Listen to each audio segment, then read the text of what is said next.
No busques la verdad. Ya es tarde.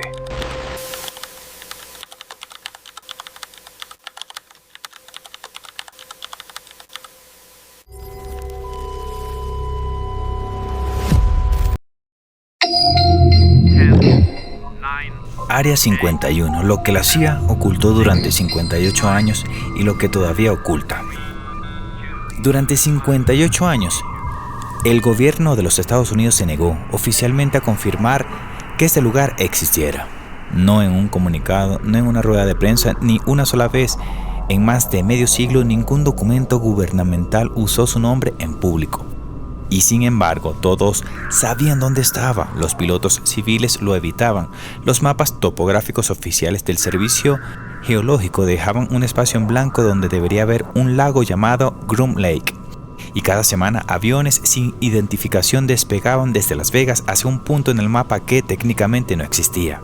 El 25 de junio del año 2013, después de una solicitud legal que tardó 8 años en resolverse, la CIA finalmente lo admitió por escrito. Esta es la historia de ese lugar, de los hombres que lo eligieron un día de abril del año 1955 y de 70 años de aviones que la mayoría del mundo confundió con naves de otro planeta. Bienvenidos a Exploradores del Infinito, donde la realidad empieza a romperse. La intercepción.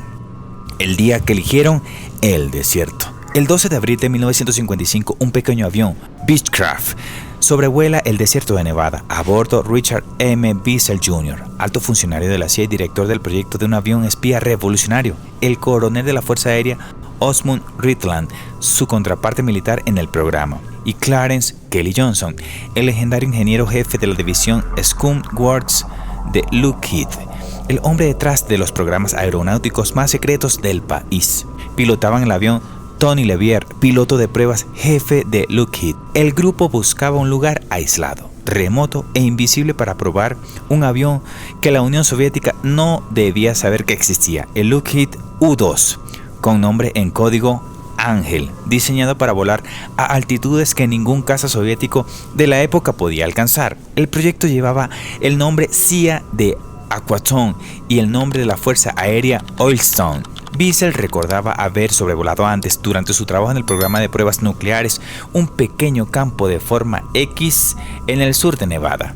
El abandonado campo auxiliar de Indian Springs, ya inutilizable, pero junto a él estaba el lecho seco de Groom Lake.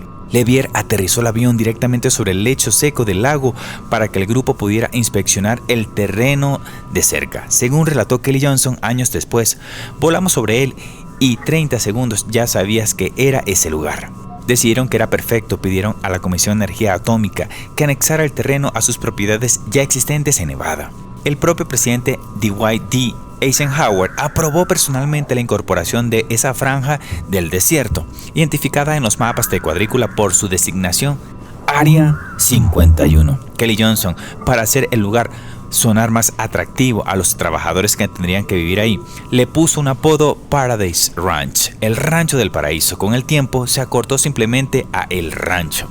También circularon otros nombres extraoficiales: Watertown Strip, por las inundaciones ocasionales del lecho seco tras las lluvias de montaña, y más tarde en los años 70, Dreamland, el indicativo de radio de la base.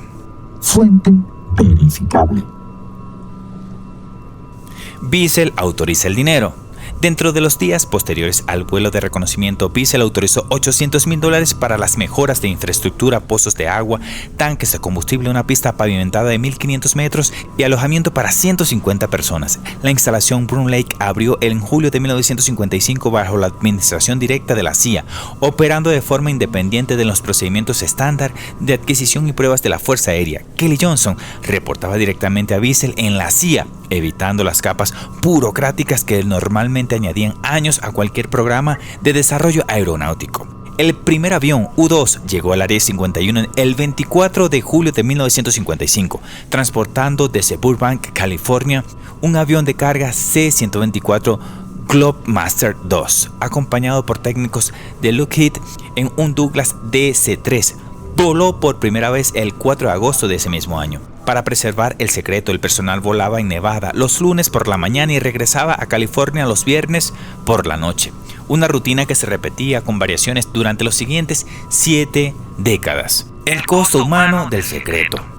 La CIA misma ha reconocido en documentos históricos publicados en su propia página de noticias institucional que varias personas perdieron la vida trabajando en el programa. 4 pilotos murieron durante las fases más peligrosas de las pruebas del U-2, un avión notoriamente difícil de pilotar incluso en las mejores circunstancias. El 17 de enero de 1957, 14 miembros del proyecto U-2 murieron cuando su avión de transporte en ruta desde Burbank hacia Watertown se estrelló contra el monte Charleston, en mal tiempo a pocos kilómetros de Las Vegas. Oxcart y el nacimiento del A-12.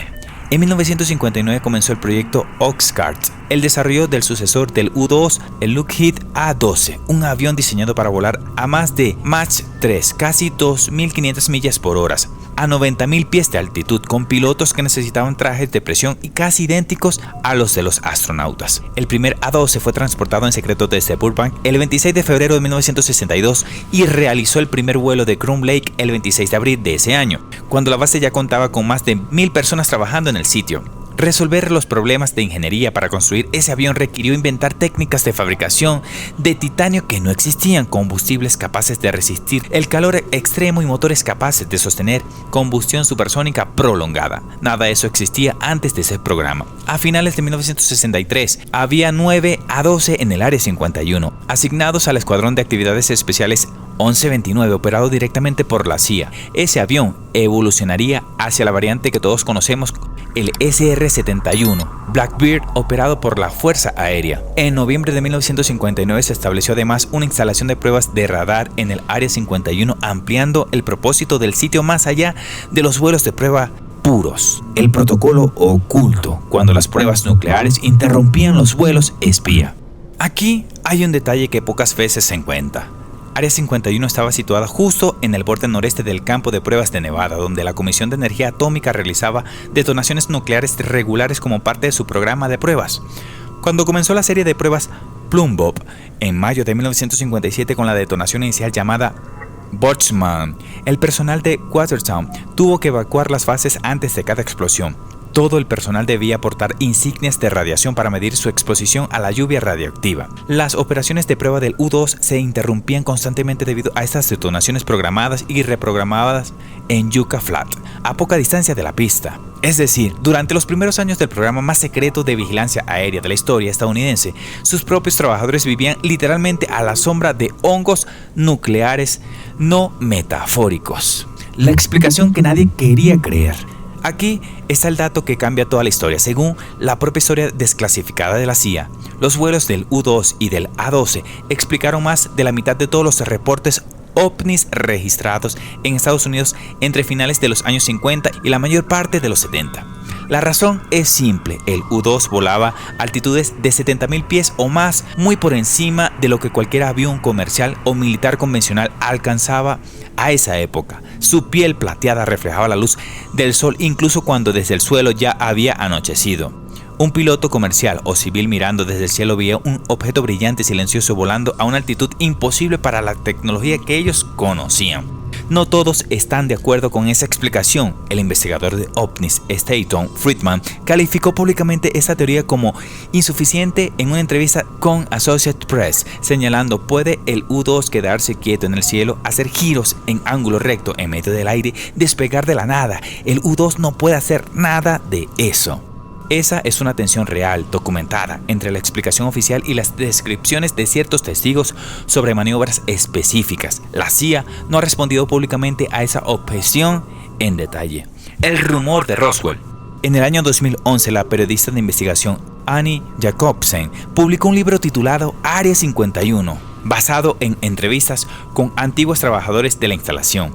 Una de sus fuentes anónimas afirmó que los restos del incidente de Roswell de 1947 terminaron siendo estudiados en Groom Lake, e incluso vinculó el evento a un supuesto programa soviético de experimentación humana dirigido por Joseph Mengele, bajo órdenes de Joseph Stalin. Esa afirmación específica de Jacobsen fue ampliamente rechazada por historiadores de ovnis como la carente de fundamento verificable.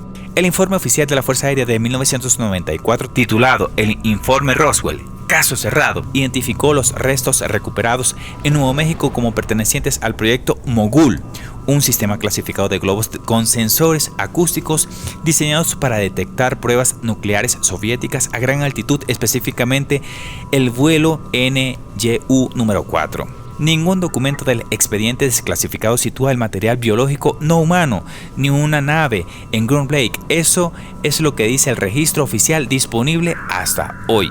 Bob Lazar y el elemento 115. En 1989, un hombre llamado Bob Lazar apareció en la televisión de Las Vegas en una entrevista con la cadena Class TV, afirmando haber trabajado en una instalación cercana a la Área 51 conocida como la S4, realizando ingeniería inversa sobre las naves de origen extraterrestre propulsadas por un elemento entonces desconocido que él llamó elemento 115. Años después, en el año 2003, científicos del Instituto Conjunto de Investigación Nuclear de Dubna, Rusia, efectivamente sintetizaron en laboratorio un elemento con número atómico 115, hoy llamado moscovio, en honor a la región donde se ubica el instituto. Es un elemento real, pero es extremadamente inestable, con una vida media medida en fracciones de segundos, y no existe evidencia científica que pueda usarse como combustible o fuente de propulsión de ningún tipo conocido por la física actual. Ninguna universidad ni institución académica ha podido verificar de forma independiente que Lazar completara los estudios que él mismo afirma tener en el Instituto Tecnológico de Massachusetts, en el Instituto Tecnológico de California, Caltech. Ninguna de esas dos instituciones tiene registro de su matrícula bajo ese nombre. Esa es la discrepancia documentada, no una opción. La conexión prohibida, la era del sigilo, Jave Blue y el F-117.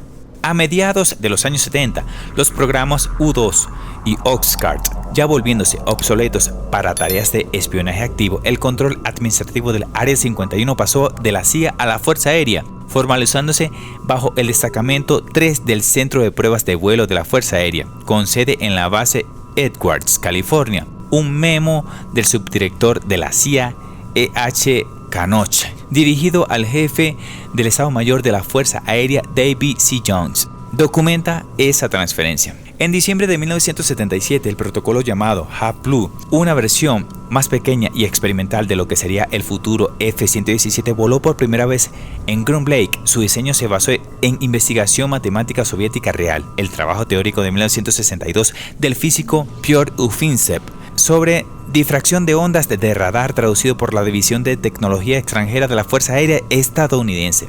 En 1978, la Fuerza Aérea otorgó el contrato de desarrollo a gran escala del F-117 a la División de Proyectos de Desarrollo Avanzado en Lockheed. El 17 de enero de 1981, el equipo de pruebas de Lockheed en Área 51 recibió el primer prototipo completo designado YF-117A, número de serie 79-780. A las 6:05 de la mañana del 18 de junio de 1981, el piloto de prueba Skunkworks Hal Fairley levantó por primera vez la nariz del YF-117A de la pista aérea del Área 51. El programa era tan secreto que ni siquiera los pilotos de base aéreas cercanas conocían su existencia. El F-117 no fue reconocido públicamente por el Pentágono hasta noviembre del año 1988, cuando ya llevaba 5 años volando en misiones de entrenamiento, generando ocasionalmente sus propios reportes de ovnis por parte de testigos civiles que veían siluetas negras, angulares y siluetas cruzando el cielo nocturno. El testimonio bajo juramento del 2023. El 26 de julio del 2023, un antiguo oficial de inteligencia llamado David Grush testificó bajo juramento ante el Comité de Supervisión de la Cámara de Representantes de los Estados Unidos. Grush afirmó que el gobierno estadounidense mantiene desde hace décadas un programa de recuperación y estudio de vehículos de origen no humano. Esta es la primera vez en la historia que una persona con credenciales de inteligencia verificadas realiza una afirmación específica bajo juramento ante el Congreso, con las consecuencias legales que eso implica si mintiera. Para jurar decir la verdad no es lo mismo que aportar evidencias física verificable. Grush declaró no tener acceso directo a los materiales que describe, sino conocimiento basado en entrevistas con otras personas que dentro del programa de inteligencia, cuyas identidades no fueron reveladas públicamente durante la audiencia. La oficina que el Pentágono sí creó. Aquí hay algo que no es un rumor. En el año 2022, el Departamento de Defensa estableció oficialmente la Oficina de Resolución de Anomalías de todos los dominios, conocida como la AARO, con el mandato específico de investigar fenómenos anómalos no identificados reportados por personal militar y de inteligencia. Esto lo nombramos en el video anterior y acá te dejo la descripción. En su informe histórico, volumen 1, publicado en el año 2024, la AARO concluyó que no había encontrado evidencia verificable de tecnología extraterrestre ni de un programa encubierto de recuperación de naves, tras revisar décadas de reportes y entrevistas a cientos de testigos, incluyendo al propio Grosh, es decir, la misma estructura gubernamental que investigó afirmaciones de Grosh. Llegó a una conclusión pública distinta a la suya. Ambos documentos son reales, ambos están disponibles públicamente y se contradicen entre sí de forma directa. Las batallas legales por el secreto. De Clinton a Bush. El secreto en torno al Área 51 no se sostuvo solo con el silencio, se sostuvo también con la maniobra legal activa desde la Casa Blanca. El 30 de enero de 1996, el presidente Bill Clinton firmó una determinación presidencial que eximía a la ubicación operativa de la Fuerza Aérea cerca de Groom Lake, Nevada, de cualquier ley federal, estatal o local sobre los desechos peligrosos que pudieran requerir la divulgación de información clasificada sobre esa ubicación. Esa determinación surgió tras 2 demandas civiles presentadas por ex trabajadores del sitio, una contra el Departamento de Defensa en marzo de 1996 y la otra contra la Agencia de Protección Ambiental en julio del mismo año, en la que los demandantes alegaban haber sido expuestos a desechos peligrosos, incluyendo incineración al cielo abierto de materiales tóxicos sin protección adecuada. El 16 de septiembre del año 2003, el presidente George Bush firmó un memorando prácticamente idéntico reafirmando la existencia de divulgación por otro periodo, es decir, 2 administraciones de distinto signo político separadas por casi una década tomaron exactamente la misma decisión de blindaje legal sobre el mismo pedazo de desierto. Lo que sabemos que se sigue probando ahí. Después del F-117, el Área 51 continuó como campo de pruebas de tecnología furtiva y de radar, incluyendo el programa Tacit Blue de Northrop, cuyo primer vuelo ocurrió el 5 de febrero de 1982 y que influyó directamente en el diseño posterior del bombardero B-2. En el 2017, un avión de Fuerza Aérea se estrelló en el mismo sitio, matando al piloto, el coronel Eric Doug Schultz. La Fuerza Aérea se negó a divulgar más información sobre el incidente. Reportes no confirmados del año 2022 sugirieron que la aeronave involucrada podría haber sido el Sukhoi Su-27 ruso por parte de un programa clasificado de explotación de material extranjero. Hoy, en el 2026, la instalación sigue completamente operativa. Los trabajadores todavía viajan en los vuelos Janet desde una terminal dedicada en el Aeropuerto Internacional Harry Reid en Las Vegas con autorización de seguridad de máximo nivel. Nadie fuera del programa sabe con certeza documentada qué se prueba ahí en este momento exacto. Y basándose en 70 años de precedente histórico, es poco probable que lo sepamos en las próximas décadas. Lo que sabemos con certeza, en Exploradores del Infinito somos rigurosos con los hechos, esto es verificable. Es un hecho que el gobierno de Estados Unidos ocultó la existencia formal del Área 51 durante 58 años, hasta que una solicitud de información pública presentada por el investigador Jeffrey Richardson en el 2005 forzó su reconocimiento oficial el 25 de junio del 2013. Es un hecho que la CIA reconoció que sus propios aviones de vigilancia explicaron más de la mitad de los reportes ovnis en una era completa de historia estadounidense. Es un hecho que 2 presidentes de partidos distintos, Bill Clinton y George Bush, firmaron exenciones legales prácticamente idénticas para blindar la información sobre ese sitio específico. Es un hecho que el oficial de inteligencia condecorado testificó bajo juramento ante el Congreso en julio del 2023 sobre un programa de recuperación de tecnología no humana. Y es un hecho que la oficina oficial encargada de investigar esas afirmaciones, la AARO, llegó a una conclusión pública diferente en el año 2024. Y la pregunta es, ¿qué tan ingenuo es asumir que sabemos todo lo que se ocurre ahí hoy en el año 2026? No es necesario recurrir a extraterrestres para que esa pregunta sea perturbadora. La comportamentación, el secretismo extremo sostenido legalmente por presidentes de ambos partidos y la capacidad demostrada de mantener algo oculto por más de medio siglo son por sí solos suficientes inquietantes.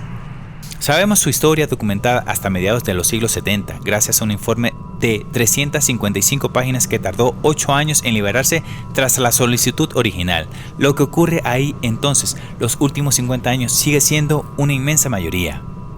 No te decimos que hay tecnología extraterrestre bajo el desierto de Nevada. Estamos diciendo algo que es quizás igual de inquietante.